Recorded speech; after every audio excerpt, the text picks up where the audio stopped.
दोस्तों नमस्कार, मेरा नाम है डॉक्टर के पांडे और आपका इस चैनल पे बहुत बहुत स्वागत है। दोस्तों आज हम आपसे फिस्टुला के कुछ ऐसे सिम्टम्स को कैसे हमको कनेक्ट करना चाहिए किसी मेडिसिन से, उसके बारे में आपसे थोड़ा डिस्कस करेंगे। फिस्टुला के जो सिम्टम्स होते हैं उससे हम किसी मेडिसिन को कैसे कनेक्ट करेंगे, इसके बारे में कुछ डिटेल इन्फॉर्मेशन आज आपसे शेयर करूँगा मैं। तो आइए शुरू करते हैं दोस्तों। हेल्थ केयर के ऑथेंटिक जानकारी के लिए इस चैनल को सब्सक्राइब करें और बेल आइकन को भी दबाएं ताकि नया अपडेट आपको मिलता रहे।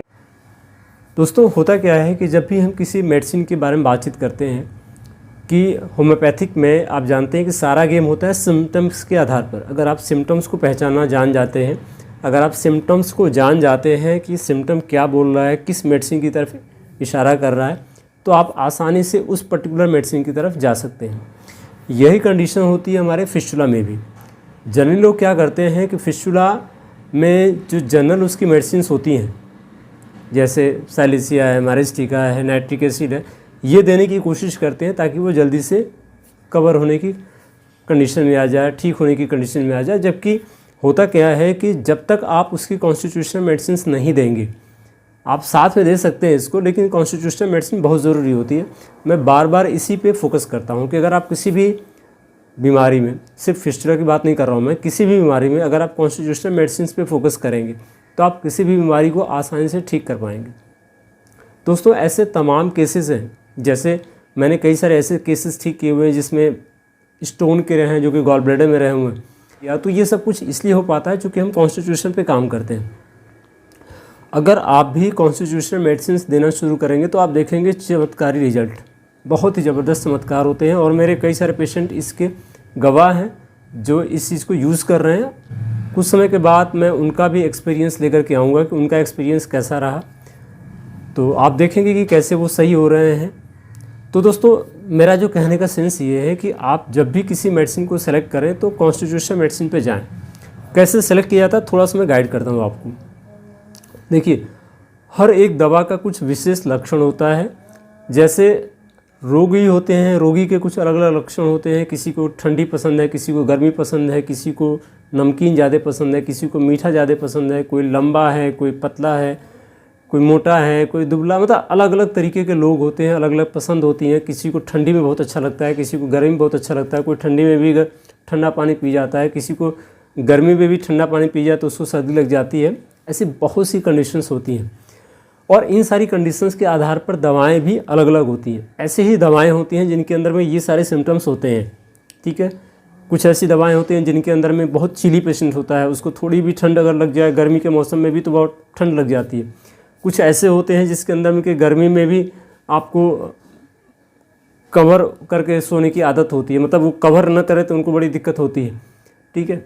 तो ऐसे बहुत से सिम्टम्स होते हैं और इन सारे सिम्टम्स के आधार पर अगर हम किसी भी पेशेंट का कॉन्स्टिट्यूशन डिसाइड करते हैं और मेडिसिन से मैच कराते हैं जिससे सबसे ज़्यादा सिमिलम होती है, तो आप उस बीमारी को जड़ से सही कर सकते हैं, चाहे वो बीमारी का नाम कुछ भी हो, क्योंकि वो इंसान का कॉन्स्टिट्यूशन चेंज हो जाएगा उस तरह से ट्रीट करने पर, वो सारी मेडिसिन देने पर। फिर जब कॉन्स्टिट्यूशन चेंज होगा तो बॉडी के पास इतनी खुद पावर होती है, बॉडी सबसे बड़ी डॉक्टर होती है, किसी भी चीज़ को हील करने की पावर बॉडी के अंदर भी होती है।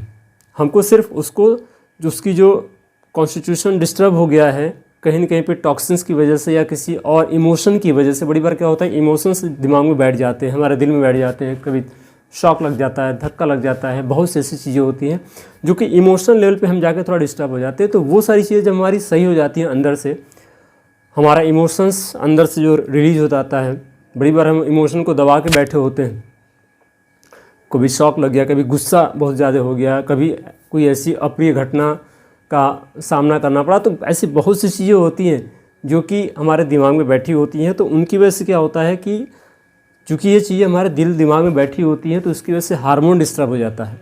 हार्मोन डिस्टर्ब होगा तो उसकी वजह से जब दूसरे हार्मोन का सेक्रेशन जो कि प्रॉपर मात्रा में होना चाहिए था वो नहीं हो पाता है। जब वो नहीं होगा तो जाहिर सी बात है उससे संबंधित जो कार्य होते हैं वो डिस्टर्ब होते हैं। उससे संबंधित जब कार्य डिस्टर्ब होंगे तो क्या होगा कि फिर वो कहीं न कहीं किसी बीमारी का रूप ले लेते हैं। तो ये पूरी प्रक्रिया होती है, ये समझना बहुत ज़रूरी होता है, ठीक है। तो आपने क्या काम करना है, कॉन्स्टिट्यूशन पे काम करना है। कॉन्स्टिट्यूशन को कैसे सही करना है वो मैं आगे वीडियोस और लेकर के आऊँगा। आगे मैं बहुत सारा कुछ करने वाला हूँ। आप लोग इस वीडियो से मेरे चैनल से जुड़े रहिए। और अगर आपने अभी तक सब्सक्राइब नहीं किया तो डेफिनेटली सब्सक्राइब कर लीजिए, नोटिफिकेशन बेल को भी ऑन कर लीजिए, क्योंकि ऐसे में बहुत सारी जानकारियाँ आपके सामने लेकर के आने वाला हूँ जो कि आपके बहुत काम आने वाली है। तो दोस्तों, छोटी सी वीडियो से मैंने शुरुआत की हुई है। उम्मीद करता हूँ कि आपको बहुत सारी जानकारियाँ मिलेगी और आपको अच्छा भी लगेगा। अगर आपको और किसी टॉपिक पे वीडियो चाहिए तो आप वो भी कमेंट करिए, कोशिश करूँगा भविष्य में उसको लाने के बारे में। लेकिन अभी जो मैं शुरू करने वाला हूँ इसमें आपको बहुत कुछ आने वाला है। कई सारे ऐसे पेशेंट जिनकी मैं केस टेकिंग करता हूँ, तो अभी तक मैं करता था ऑफलाइन ही करता था। ऑफलाइन का मतलब ये है कि मतलब वो रिकॉर्डिंग उसकी नहीं होती थी, फ़ोन से ही होता था।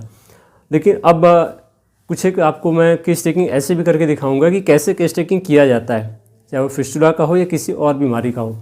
ठीक है, तो वो मैं आपको जूम मीटिंग पे कर करके उसको लेकर के आऊँगा। उससे आपको बहुत सारी जानकारियाँ मिलेगी कि केस टेकिंग की कैसे जाती है, क्या क्या चीज़ें पूछनी आवश्यक होती है। ठीक है, तो दोस्तों आज की बात बस इतनी ही। मुझे अपने कुछ मन की बातें आपसे करनी थी, इसलिए मैं आया आज आपके सामने। फिर मिलता हूँ एक और इन्फॉर्मेटिव वीडियो में। तब तक अपना ख्याल रखिएगा। पसंद आया हो तो लाइक ज़रूर करिएगा, कमेंट जरूर करिएगा कैसा आपको लगा। फिर मिलते हैं एक और वीडियो में, तब तक अपना ख्याल रखिएगा। जय हिंद, जय भारत दोस्तों।